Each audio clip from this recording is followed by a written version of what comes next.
मुंबईला दहशतवाद्यांपासून धोका आहे अशी माहिती मुंबई पोलिसांना सेंट्रल एजन्सी यांच्याकडून मिळाली।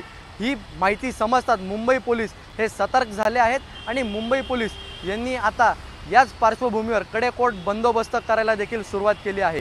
मुंबई पोलिसांकडून जी आपल्याला माहिती मिळाली आहे ती म्हणजे ज्या ठिकाणी जास्ती गर्दी होऊ शकते आणि प्रामुख्याने जी धार्मिक स्थळे आहेत तिकडे आता मुंबई पोलिसांकडून एक विशेष नजर देखील ठेवण्यात येणार आहे आणि याच धार्मिक स्थळांवरती आणि गर्दीच्या ठिकाणावरती मुंबई पोलीस आता मॉक ड्रिल करण्यात येणार आहे अशी देखील माहिती आपल्याला समजते आहे।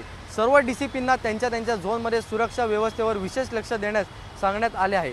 एका अधिकाऱ्याकडून जी आपल्याला माहिती मिळाली त्यानुसार शुक्रवारी पोलिसांनी क्रॉफर्ड मार्केट परिसरात मॉक ड्रिल केलं।